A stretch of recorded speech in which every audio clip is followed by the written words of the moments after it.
I used to believe that excellence spoke for itself, that if you worked hard enough, contributed enough, created enough value, people would see you, really see you. I spent 32 years at TechCore Industries in Austin, Texas, pouring my soul into every circuit board, every patent, every innovation that kept that company ahead of the curve. My wheelchair never stopped me from being the best damn electrical engineer they had.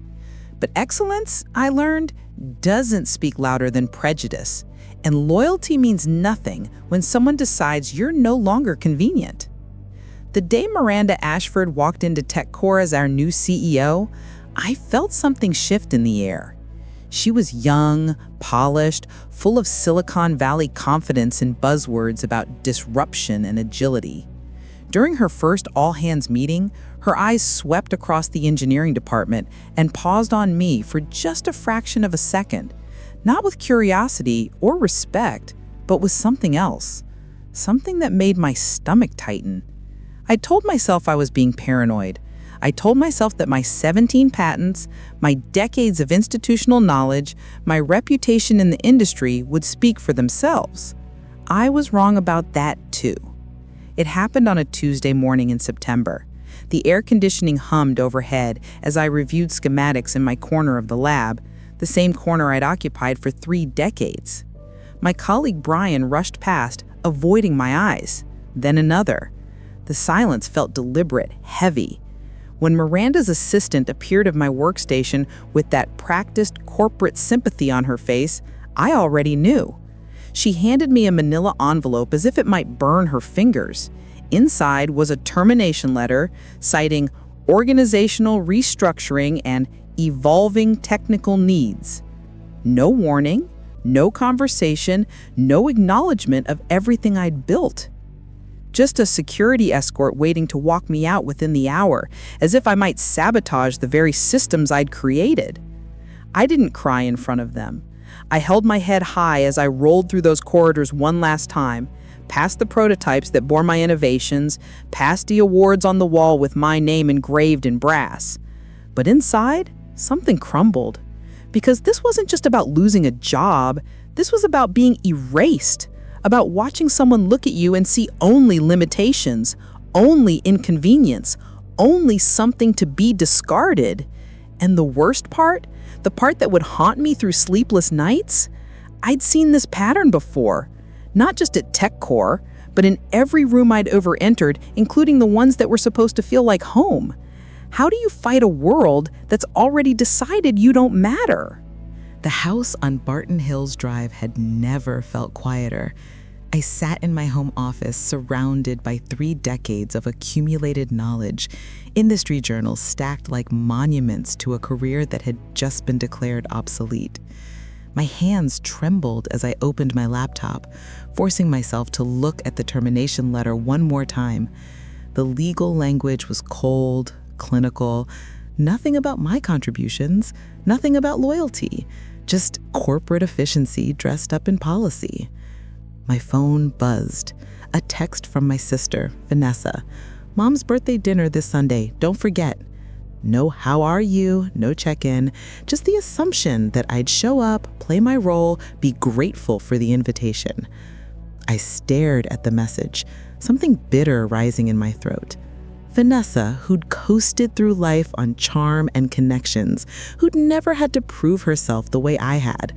Vanessa, who could walk into a room and command attention without saying a word, while I'd spent my life working twice as hard for half the recognition. I should have seen the parallel sooner. The way Miranda looked at me at TechCore was the same way my family had always looked at me, like I was something to manage, to accommodate, to tolerate. Never the daughter they bragged about, never the sister they turned to first, always the one they had to explain, to make excuses for, to fit into their perfect narrative with awkward edits. The weekend stretched ahead like a desert. I tried to work on personal projects, anything to keep my mind occupied, but my thoughts kept circling back to the smug confidence in Miranda's eyes during that brief encounter in her office 3 days before my termination. She'd called me in under the pretense of discussing upcoming projects. Instead, she talked about making room for fresh perspectives and evolving beyond legacy systems. Legacy, as if I were a relic, something outdated that belonged in a museum rather than a lab. I tried to defend myself, to list my recent innovations, my ongoing projects, my value to the team. She'd smiled that practice smile and said, "We appreciate everything you've contributed in the past." Past tense, as if I were already gone, as if my present and future had already been decided without my input. I left that office knowing exactly what was coming, yet still hoping I was wrong. But how do you argue with someone who's already made up their mind about who you are? Sunday arrived with the oppressive heat that makes Austin summers unbearable. I drove to my mother's house in Westlake, the neighborhood where I'd grown up feeling perpetually out of place. The driveway was already crowded with cars. Vanessa's pristine white Tesla, my brother-in-law's truck, my mother's book club friends who always seemed to be invited to family gatherings. I took a breath before heading to the door, preparing myself for the performance. Inside, the air smelled of my mother's famous brisket and the expensive candles Vanessa always brought. Conversations paused as I entered, that fractional hesitation that said more than words ever could. "There she is," my mother announced, her voice carrying that particular tone she reserved for me. Pride mixed with something else. Relief, maybe, that I'd shown up? Or resignation that she had to acknowledge my presence. Vanessa swept over, all sunlit elegance in her designer dress, and kissed the air near my cheek. "We were just talking about my promotion," she said, her hand resting on my shoulder in a gesture that looked affectionate but felt like a weight. "Regional marketing director, can you believe it?" Everyone congratulated her again, though they'd clearly heard the news multiple times already. I murmured something appropriate, watching my mother beam with the kind of unfiltered joy I'd never quite inspired. Dinner was the usual symphony of Vanessa's achievements, my brother-in-law's golf stories, and my mother's friends praising everything about the family they deemed praiseworthy. When someone finally asked about my work, I opened my mouth to speak, but my mother cut in first. "She's between projects right now," she said smoothly, as if I were taking a sabbatical rather than having been fired. "You know how those tech companies are, always reorganizing." The conversation moved on before I could correct her. Later, helping clear dishes in the kitchen, I overheard Vanessa talking to our mother. "I still don't understand why she stays in engineering," she said, her voice low, but not low enough. "I mean, given everything, wouldn't something less demanding make more sense?" My mother's response was quieter, but I caught the words stubborn and always has to prove something. I set down the plates I was holding, the ceramic rattling against the counter. When they turned, surprised to see me there, I didn't explain. I didn't defend myself. I just left the kitchen, left the house, left the party where I'd never been welcome anyway. But where do you go when even your own blood sees you as less than? The lawsuit paperwork sat on my desk for 2 weeks before I had the courage to open it. My attorney, Helena Rodriguez, had a reputation in Austin for taking on discrimination cases that other lawyers considered too risky. When I'd first contacted her firm, I'd been shaking so hard I could barely type the email. But now, sitting in her downtown office overlooking Lady Bird Lake, I felt something else stirring beneath the fear. Anger, clean and clarifying. "They made a mistake," Helena said, spreading documents across her conference table. "A big one. They didn't just fire you. They fired you while you still held legal ownership of 17 critical patents. Did they even read your employment contract?" I stared at the papers, at my signature from 3 decades ago, at clauses I'd barely understood as a young engineer eager to prove herself. Back then, I'd negotiated to retain intellectual property rights on personal time innovations. It was unusual, but TechCore had been smaller then, more flexible, and I'd been too valuable to lose over contract terms. "What does this mean?" I asked, though I was beginning to understand. Helena smiled, sharp and satisfied. "It means every product they're currently manufacturing, every system they're developing uses technology that legally belongs to you. And you just withdrew your licensing agreement when they terminated you without cause." The implications spread through my mind like fractals: production delays, revenue loss, legal exposure. Everything Miranda had wanted to streamline was about to grind to a halt because she'd been too arrogant to do her due diligence. The news broke within days. TechCore stock dropped 12% in a single trading session. Industry publications ran stories about the patent crisis and management oversight. My former colleagues started reaching out, their messages careful and apologetic. Brian, who'd worked at the desk next to mine for 15 years, called and actually wept on the phone. "We should have said something, Keula. We should have stood up for you." I listened to his guilt and regret and felt nothing. Not satisfaction, not vindication, just emptiness where trust used to be. Miranda made a statement to the press about unfortunate misunderstandings and working toward resolution, but I'd already filed the discrimination lawsuit, and Helena had made sure every major outlet had the story. Discrimination lawsuit, age discrimination, wrongful termination. The company that had erased me was now being forced to speak my name every single day. My phone wouldn't stop ringing. Reporters wanted interviews. Other attorneys wanted to discuss class action possibilities. Former employees wanted to share their own stories of mistreatment under Miranda's leadership. And through it all, I kept thinking about something Helena had said during our first meeting. They only have power over you if you need them to validate your worth.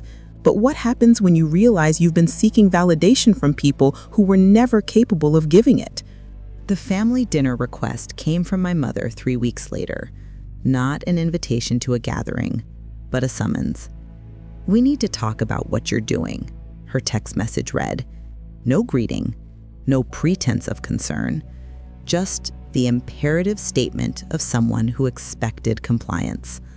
I almost didn't go. Almost sent a polite decline and continued building my new life. But something pulled me back one last time. Maybe I needed to see it clearly. Maybe I needed to hear them say it out loud. They were waiting in the living room when I arrived. My mother, Vanessa, even Vanessa's husband, Marcus, who usually stayed neutral. A tribunal. I positioned my wheelchair in the doorway, not quite entering the space, maintaining my exit route. "You're embarrassing the family," my mother said without preamble. No hello. No, "How are you holding up?" Just the accusation, delivered with the certainty of someone who believed she was in the right. Vanessa leaned forward, her expression a practiced blend of concern and condescension. "This lawsuit is making news everywhere. People are asking me about it at work, asking about you. Don't you think you're taking this too far?" I looked at her, really looked at her, and saw clearly for the first time. She wasn't worried about me. She was worried about how my fight reflected on her perfect image, her carefully curated life. "What exactly am I taking too far?" I asked, my voice steady despite the adrenaline. "Fighting back against discrimination? Standing up for myself?" My mother sighed. The way she'd sighed throughout my childhood when I didn't understand the unspoken rules, when I asked for too much, when I existed too loudly. "You've always been so dramatic," she said. "So you lost a job. These things happen. Do you really need to make such a public spectacle? To drag the family name through all this?" The family name, as if we were some dynasty rather than middle-class Texans. As if that name had ever protected me or celebrated me or meant anything beyond obligation. Marcus spoke up, his tone reasonable, and therefore more cutting. "Think about your mother's reputation, about Vanessa's career, about how this affects all of us. Maybe if you'd been more flexible at work, more willing to adapt, this wouldn't have happened. And there it was, the thing they'd always believed but never said so plainly, that my disability, my refusal to minimize myself, my insistence on excellence was the problem, that I'd brought this on myself by not knowing my place. I felt something snap inside me, clean and final as a broken bone. You want me to be quiet? To go away quietly? To accept being discarded? To make it easier for everyone else? The same way you've always wanted me to take up less space, need less accommodation, be less complicated. My mother started to protest, but I kept going. I've spent my entire life trying to earn respect from this family, proving myself over and over. And you know what I finally realized? You were never going to give it, because you've never seen me as equal to Vanessa, never seen me as fully capable, never seen me as anything but a burden you were too polite to abandon. I turned my wheelchair toward the door, toward the rest of my life. I'm done seeking your approval. I'm done making myself smaller so you can be more comfortable. And I'm done with all of you. But as I left that house for the last time, I wondered, can you ever really be free of the people who taught you that you weren't enough? The settlement offer came on a gray November morning. TechCore's legal team, backed into a corner by mounting evidence and public pressure, proposed a figure that made Helena whistle low. "This is substantial," she said over the phone, "more than most discrimination cases ever see. But it comes with an NDA and a non-disparagement clause." I stared out my window at the Austin skyline, at the city that had been my home for so long, and felt the weight of the decision pressing down. Taking the settlement meant silence. It meant letting Miranda and TechCore control the narrative, letting them buy their way out of accountability. But it also meant security, meant resources, meant never having to depend on anyone's paycheck or approval again. "What do you want to do?" Helena asked, and I could hear in her voice that she'd support either choice.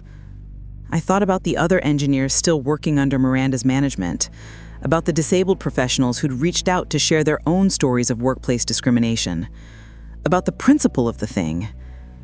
"Counteroffer," I said finally. "Same financial terms, but no NDA on the discrimination claims. They can buy my patents, they can't buy my silence." Helena laughed, delighted and fierce. "I was hoping you'd say that." The negotiation stretched for 3 more weeks. TechCore's lawyers tried every angle, but Helena was relentless. In the end, they agreed. $7.3 million for my patent portfolio and damages. Full freedom to discuss my experience. An admission of wrongdoing in the settlement terms. Victory tasted stranger than I'd expected.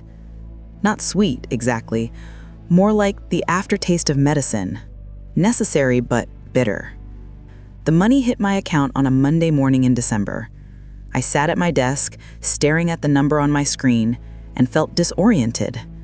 For 3 decades, my worth had been measured in performance reviews and project approvals and patents filed through a company that never truly valued me. Now I had concrete proof of my value, but the validation felt hollow. Because the number couldn't undo the decades of being overlooked, couldn't erase the humiliation of being escorted out of my own lab, couldn't repair the relationships with family members who'd chosen comfort over loyalty. My phone rang. An unfamiliar Austin number. I almost didn't answer, but something made me pick up. "Is this Dr. Eleanor Hartley?" a woman's voice asked. I corrected her gently. I wasn't a doctor, just an engineer, but she continued. "I'm Rebecca Chen from Apex Innovations. We've been following your case and we'd like to discuss a position. Chief Technology Officer, your own team, full accommodation and support, and a chance to build something that respects what you bring to the table." I should have felt elated. Instead, I felt cautious, scarred by experience. Why me? Why now? Rebecca's answer was simple. Because we need someone who understands what innovation really costs, and because we're tired of companies wasting brilliant minds over stupid prejudice. Could I trust that? Could I walk into another corporate structure and believe it would be different? But maybe the better question was, could I let fear and bitterness stop me from trying? If you're enjoying this story, don't forget to subscribe and turn on notifications. That way, you won't miss the next chapter of life, love, and redemption. Apex Innovations occupied a converted warehouse in East Austin, all exposed to brick and natural light and whiteboards covered in equations. My first day felt surreal, walking into a space where accessibility wasn't an afterthought, but a design principle. Wide corridors, adjustable workstations, meeting rooms built for inclusion. Rebecca Chin gave me the tour personally, introducing me to a team that actually seemed excited about my arrival rather than anxious about accommodating me. "We mean what we said," Rebecca told me over coffee in the break room. "We want you to build something here, something that matters, something that lasts." She was younger than me by a decade, first-generation Taiwanese American, and carried herself with the confidence of someone who'd also fought for every inch of respect she'd earned. I started Apex because I was tired of watching good people get chewed up by corporate machines that see human beings as disposable resources. What happened to you at TechCore? That happens every day, and it's bullshit. I spent the first weeks listening, learning the company's culture, meeting the team I'd be leading. They were brilliant and diverse and refreshingly direct about both their capabilities and limitations. Maya, a software architect who'd left a major tech company after they refused to accommodate her chronic illness. James, a hardware specialist who'd aged out of Silicon Valley's youth-obsessed culture. Priya, fresh from MIT with ideas that would have been dismissed as too ambitious at TechCore. Together, we started building something new, not just products, but a different way of working. The first major project was an adaptive technology platform for industrial design, systems that could be customized for engineers with various disabilities, making technical work more accessible without compromising capability. I threw myself into the work with an intensity that surprised even me. This wasn't just about innovation anymore.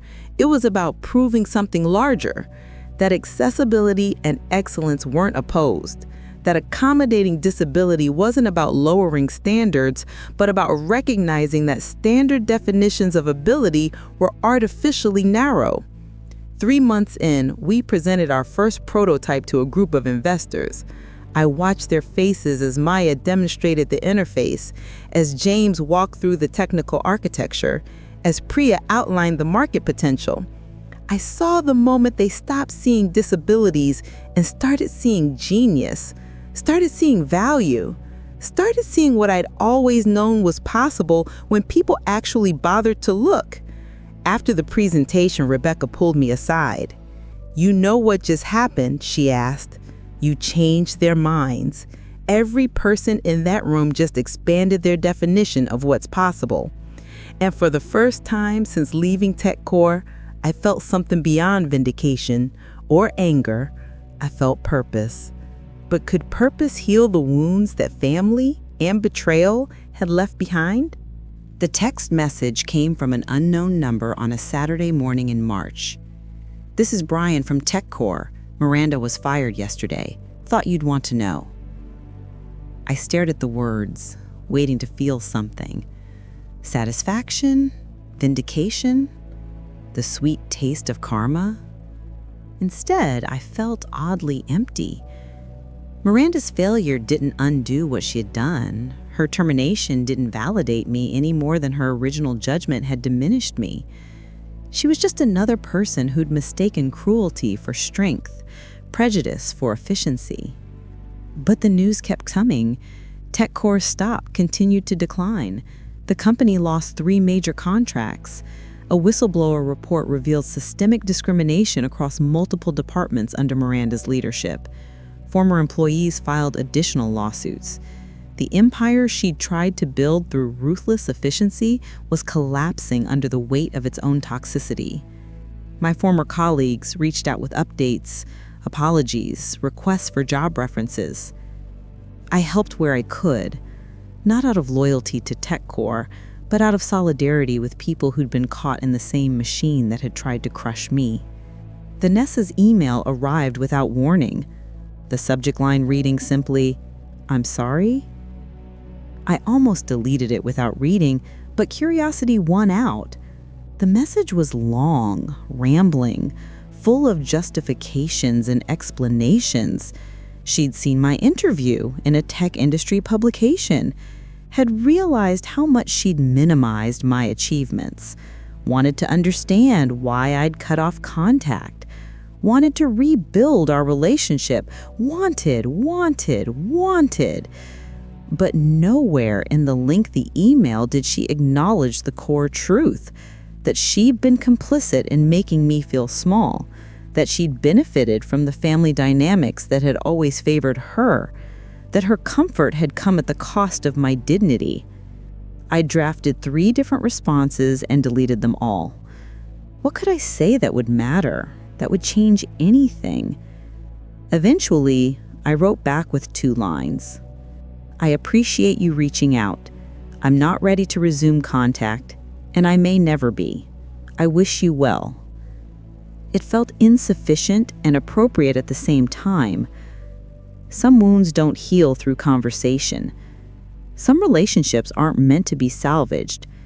Sometimes the kindest thing you can do for yourself is to stop trying to make people understand what they've never wanted to see. Spring in Austin brought wildflowers and temperatures that finally felt bearable. I drove out to the hill country one Sunday, needing space and air and distance from the constant noise of the city. Sitting on an accessible overlook near Hamilton Pool, I thought about the past year, the betrayal, the lawsuit, the new beginning, the doors I'd closed and the ones I'd opened. I thought about Eleanor Hartley, brilliant engineer, who'd spent 3 decades seeking validation from people who'd never been capable of giving it. And I thought about who I was becoming in the aftermath. Someone harder, maybe? More guarded, but also more free. When you stop needing other approval to know your worth, you discover a kind of power that can't be taken away. But is that power worth the isolation it costs? The award ceremony happened on a warm evening in May at the Austin Convention Center. The Texas Technology Alliance was honoring innovators who'd made significant contributions to the state's tech industry. Rebecca had nominated me without telling me, and when the announcement came, I'd almost declined the invitation. But Priya convinced me to go, to let myself be celebrated, to step into the visibility I'd spent so long being denied. I sat at a table with my Apex team, watching the presentations, feeling oddly disconnected from the polished speeches about innovation and excellence. When they called my name, announcing the Lifetime Achievement Award, the room erupted in applause. I rolled up to the stage, accepted the crystal trophy from a woman I recognized as a former TechCore board member, and stood before the microphone, trying to find words that felt true. For 32 years, I began, I believed that excellence was enough, that if I worked hard enough, contributed enough, proved myself enough, I'd earn the respect I deserved. I was wrong about that.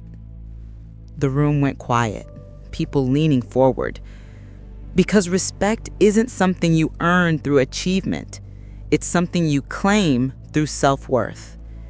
And self-worth isn't built by people who see you clearly. It's built by refusing to accept the limited vision others have of who you are. I spoke about TechCore, about discrimination, about the cost of standing up and the cost of staying silent. I spoke about disability not as limitation, but as a different way of moving through the world, one that reveals both system failures and human capacity for both cruelty and grace. I spoke about the engineers working at Apex, about building a different kind of culture, about what becomes possible when you stop trying to fit into spaces that were never designed to include you.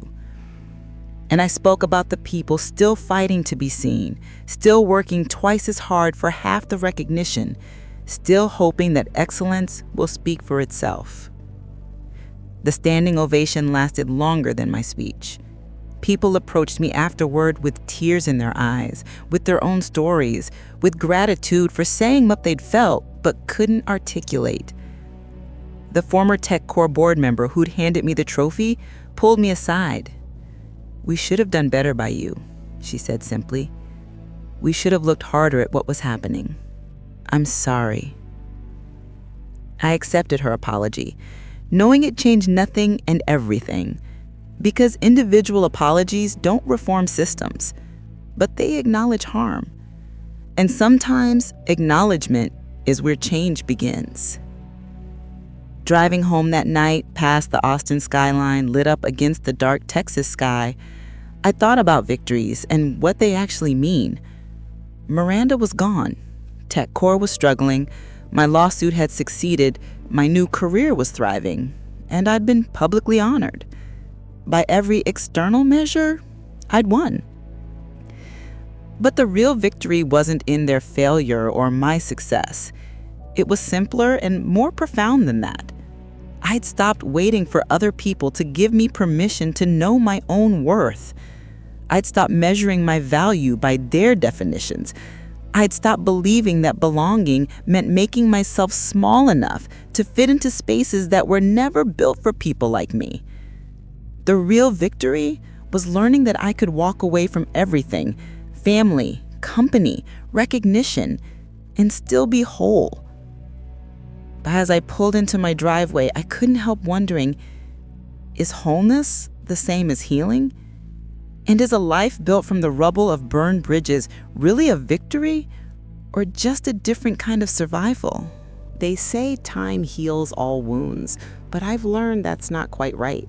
Time doesn't heal, it just gives you distance, perspective, the space to understand that some wounds were never meant to close completely because they teach you something essential about who you are and who you refuse to become.